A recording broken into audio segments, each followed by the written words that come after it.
Diaspora 221.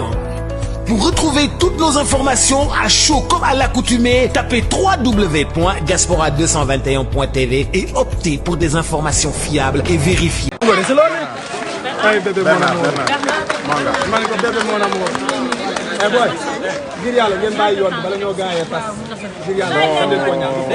Depuis 9 mois. Depuis le mois de juin. Il a fait naître mais alhamdulillah. Man Bernard. Bon, ci manifestation yi ba ñu jappé après ñu yox mandat ñu ko waxé chef d'accusation yi. Moi j'étais poursuivi pour 7 chefs d'accusation mais voilà après au fur et à mesure affaire yi di wañé ko ba ñu ma libérer quoi. D'accord. Lan nga ñu mëna wax ci ce séjour carcéral? Bon, séjour carcéral bi métti na parce que c'était une première kumpa la woon mais méttiwul parce que suñuy morom lañ fa fekk ñoo xamné ñoo bokkoon combat bi ñoo bokk lu ñu tax a jóg te voilà on était solidaires entre nous. Doo sentir ni tu étais seul wala quelque chose de ce genre daal xam nga bu doon da nga fa ñëw yow kese amoo ci kenn koo wéeru xamoo kenn day gën a métti mais du moment où ñun ñu jàpp ñëpp dañu soudé wu mel ni xamante nañ bu yàgg loolu moo ci gënoon extraordinaire quoi ak voilà mu ñëlante bi encouragement yi voilà. D'accord noo jàngatee ñu teg la loxo 9 mois boobu ak léegi yaa ngi koy wax 7 chefs d'accusation te ñu bàyyi lan la defoo dara nan nga mën a jàngatee loolu te bari nga ci ay morom tamit. waaw bon ba ñuy jàpp tamit mën nañ ne li dëkk bi di dund du ñun kese mais yàlla baax na daal ñoo ngi ñaan li ñu taxoon a jóg bu mu doon nen voilà yàlla def nguur gi di ñëw mu mun a comprendre loolu yëpp def le nécessaire ba yu mel ni bu mu amati. Le combat continue voilà. Effectivement le combat continue ça ne s'arrête jamais. D'accord merci beaucoup. Jaajëf.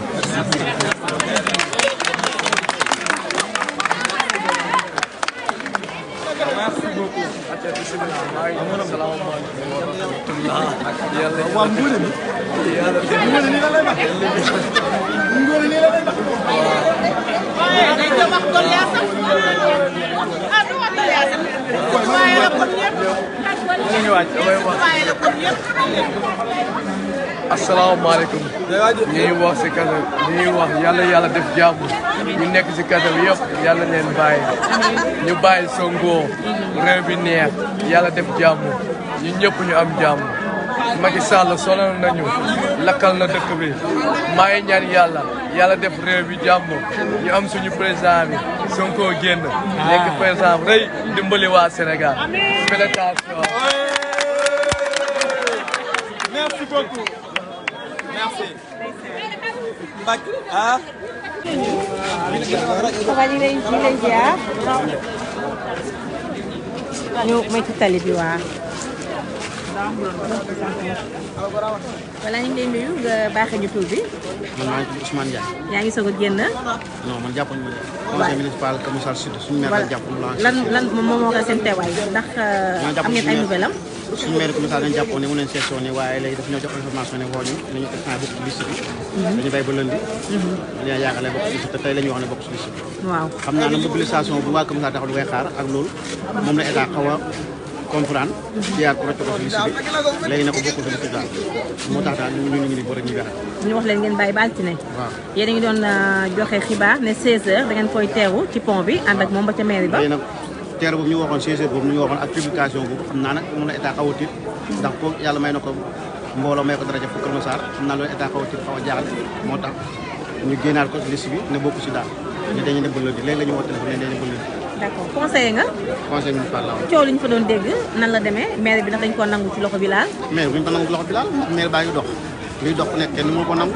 te maire bi ñu koy nangu tamit première action moo koy wéral te maire bi ngi dox lépp liggéey bi fa ngi dox kon ñoom mënuñu ko nangu maire bi daal mi ngi dox te ba suba sax am nañ conseil ndax bu génnoon tey jii suba mooy nekk conseil mooy nekk réunion première réunion conseil waaye comme que génnuñu ko tey ba subaa ñun dañ def suñu liggéey bu soob ni nga ko waree.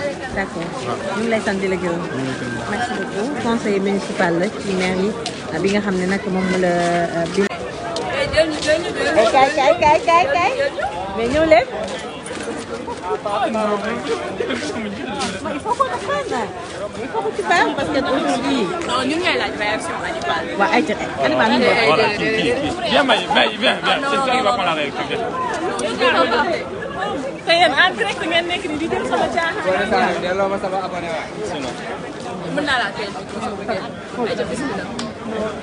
Comment tu as pris la sortie d'Hannibal?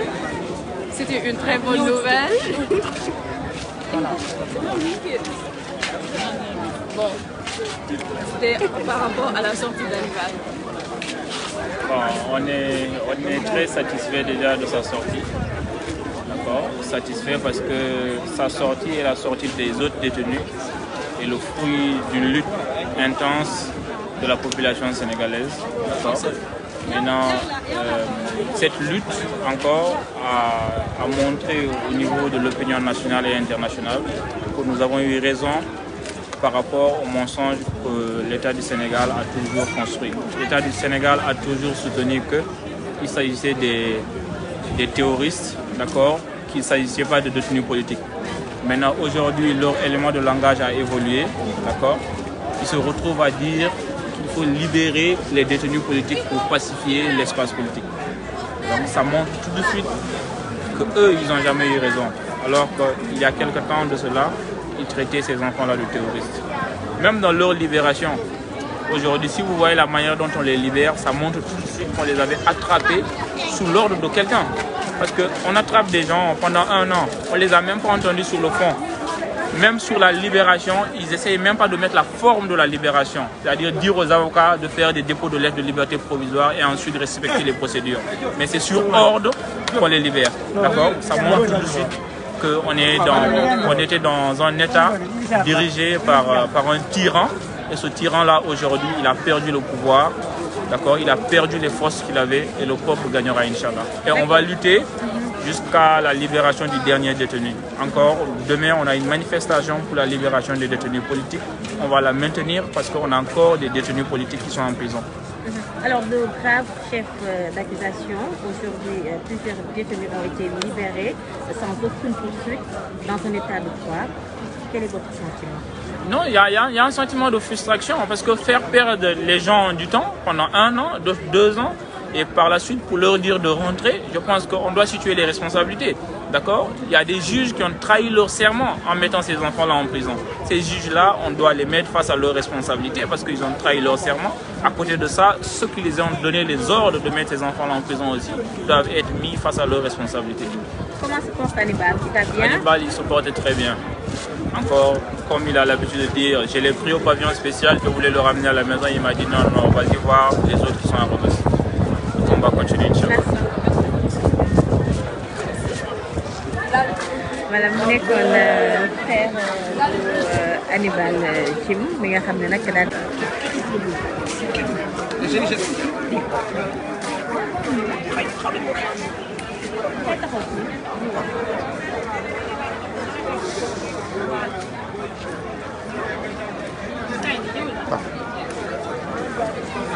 nuyu nañ la.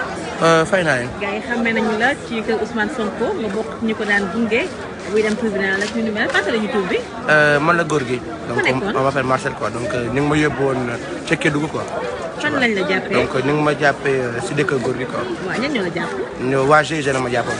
ci yan circonstances lañ la jàppee. donc bon dañoo àndoon ak cortège bi. donc de ce fait que ñu tas foule bi. léegi après ba ñu tasee foule bi après si lim ma ñëw intercepté jàpp ma en fait quoi tu vois. mais ban may jàpp dama ma dàq ji en fait tu vois après doomu seen casque bi. ma daanu après ñu ñëw ñu këdd ma. lu ne def nañ ma ko tu vois. après voilà ñu jël ma dugal ma seen oto yu noir yooyu noonu après yóbbu ma caserne quoi. yóbbu la waaw léegi bi la yóbboo Kédougou lan moo ko xew. Kédougou en fait bon je veux dire xasaw na. métti na condition bu gars yi dundee tamit mooy loolu. parce que dañuy yóbbu fin fond de Sénégal. Kédougou.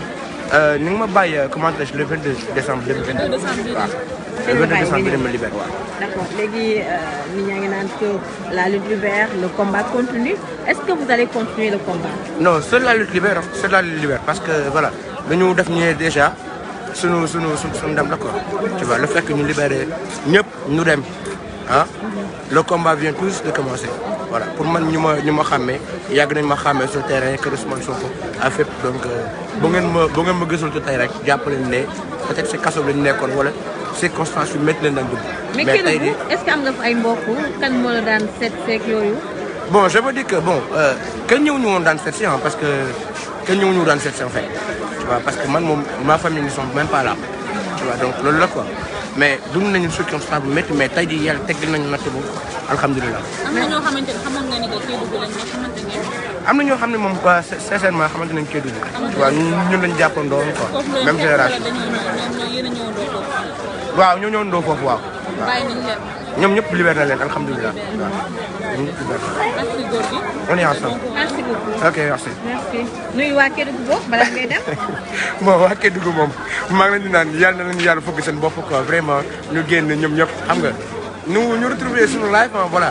ñu continuer la lutte libère. merci Ousmane Sonko rek focus. merci beaucoup. ok merci. voilà góor gi moo nekk noonu moom nag foofu nee nañu ko yóbbuwoon ba Kédougou ah yàlla kay Diaspora 221. Pour retrouver toutes nos informations à chaud comme à l'accoutumée, tapez www.diaspora221.tv et optez pour des informations fiables et vérifiées.